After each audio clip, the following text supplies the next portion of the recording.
ప్రెజ్లో మీ అందరికీ నా హృదయపూర్వక వందనాలు.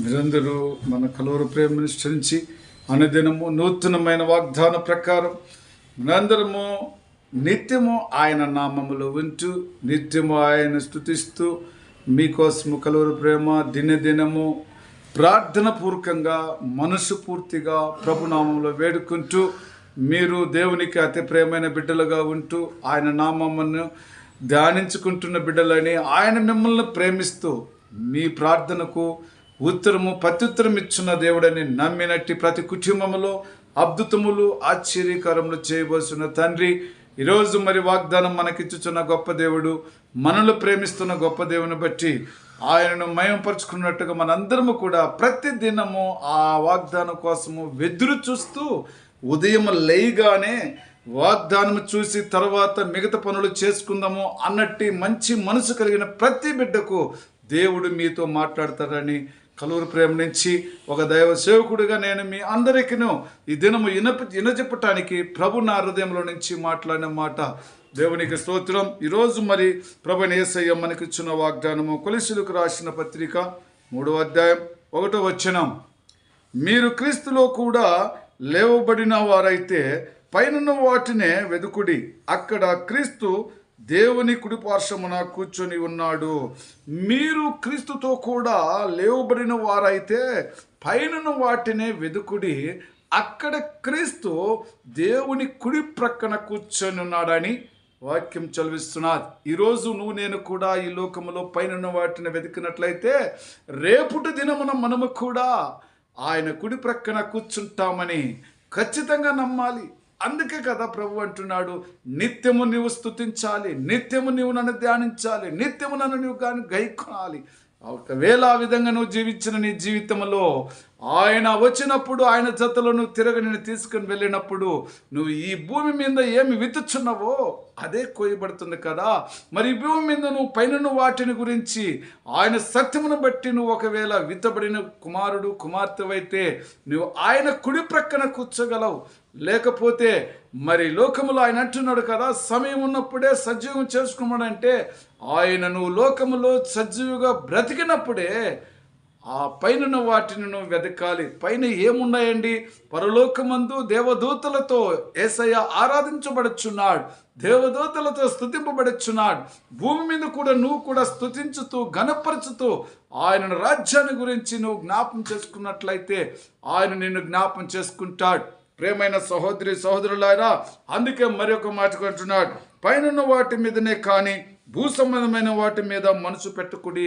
పైన వాటి మీద కానీ భూ సంబంధమైన దేనిపైన కూడా మనసు పెట్టకూడదు.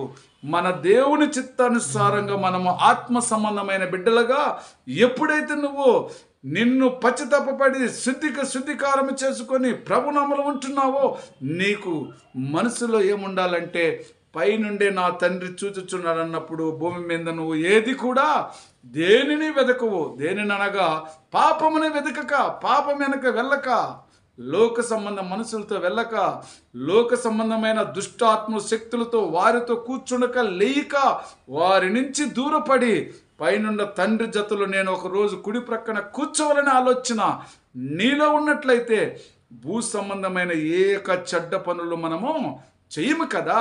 కాబట్టి ప్రియమైన బిడ్డలారా, అందుకే మన ప్రభు అంటున్నాడు, ఇంకా కొంత సమయమే ఉన్నది గనక, సమయం చాలా చిన్నదిగా ఉన్నది కాబట్టి ఈ సమయంలోనే మనమందరము మన హృదయాన్ని ఆయన వైపు తిప్పుకుందాం. ఇక్కడ భూమి మీద ఉన్న ప్రతి ఒక్కరికి కూడా ఆయన బట్టి సువార్త చేసి ఆయన మాటలు ఆయన ఘనకార్యములు చేసినవని కూడా తెలియని వారికి తెలియపరుచుకుంటూ మరి భూ సంబంధ మనుషులందరికీ కూడా పైనుండే వాటిని వెతికినట్లయితే మీరు కూడా నా తండ్రి పక్కన కూర్చోగలరనే మాటలతో వారిని కూడా హెచ్చరించాలి కదా. అందుకే అంటున్నాడు మన ప్రభువైన యేసయ్య, మనకు జీవమై ఉన్న క్రీస్తే ప్రత్యక్షమైనప్పుడు మీరు ఆయనతో కూడా మహిమయందు ప్రత్యక్షింపబడదురు. మనకు జీవమై ఉన్న క్రీస్తు ఈ లోకానికి వచ్చినప్పుడు, ఆయన ప్రత్యక్షం వచ్చినప్పుడు, ఆయన మన మధ్యలో వచ్చి మనం తీసుకెళ్తున్నప్పుడు ఆయన జతలో కూడా మళ్ళీ అక్కడ కూడా మీరు ప్రత్యక్షింపబడాలంటే మనము భూమి మీద ఉన్నప్పుడు ఆయనను మనం గణపరచుకోవాలి, ఆయన నామను మహిమపరచుకోవాలి. ఆ ఘనమైన దేవుడు, ఆ జీవం గల దేవుడు నీతో, నీ కుటుంబముతో నువ్వు ఇక్కట్లో జీవించినట్లయితే, నువ్వు విశాలంగా జీవించినట్లయితే నీవు నరకములు వెళతావు. ఇక్కట్లో జీవించి ప్రభునామను ఘనపరిచినట్లయితే ఎన్ని నీ శరీరంలో బాధలు కలిగించున్నదో, ఎన్ని నీ శరీరంలో ఇబ్బంది పడుచున్నాయో వాటంటిని కూడా యేసుక్రీస్తు నామములో నువ్వు అడుక్కొని ఆకాశములో మన తండ్రి ఉన్నాడని, పైనుంచి కిందికి దిగి చూస్తున్నాడని ఒకవేళ నువ్వు ఆలోచన చేసినట్లయితే నీ తండ్రిని నువ్వు మరచువు. పైనుండి చూచుచున్న దేవుని కోసం మనము ఈ లోకములో నువ్వు నేను కూడా సజీవుడిగా ఉన్నాడని నమ్మి ఆయన నామాన్ని గణపరచుకోవాలి. ప్రియమైన సహోదరి సహోదరులారా, అంతేకాకుండా మరి ఒక మాట అంటున్నాడు ఆయన, కాగా దేవుని చేత ఏర్పరచబడిన వారు పరిశుద్ధులై ప్రియమైన వారికి తగినట్లు వారు జాలిగల మనసు గల, దయగల మనసు గల, వినయమగల వారుగా ఉంటారని మరి ప్రభు అంటున్నాడు కదా. మనము ప్రేమైన బిడ్డలుగా ఉండాలి, జాలి కలిగి ఉండాలి. భూ సంబంధమైన బిడ్డలతో కూడా జాలి కలిగి మనసు కలిగి మాట్లాడాలి. మన ప్రేమైన తండ్రికి మన ప్రేమైన బిడ్డలుగా మనకు కనిపించాలని మన ప్రభు నేర్పిస్తున్నాడు. కాబట్టి దేవుడు ఏర్పంచుకున్న బిడ్డలారా, మీరు భూ సంబంధమైన ఏది కూడా ఆశపడకుండా పైన పరలోకమును గురించి, పైన వాటిని గురించి మనము ఒక దినాన మనకు శాశ్వతమైన రాజ్యము పైన ఉన్నదని గుర్తెరగాలి.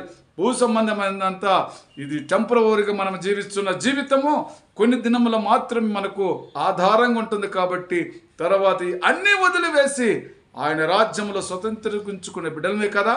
కాబట్టి ఆయన ప్రత్యక్షించినప్పుడు నువ్వు కూడా సంతోషంగా ఉండాలంటే మనం ఆత్మ సంబంధమైన బిడ్డలై ఉండాలి. దేవునికి స్తోత్రం. మరి సమయంలో ప్రార్థన చేసుకుందాం.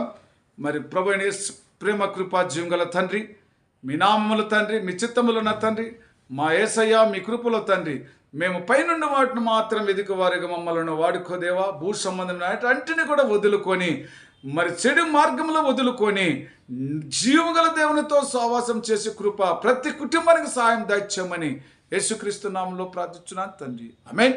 Praise the lord. God bless you.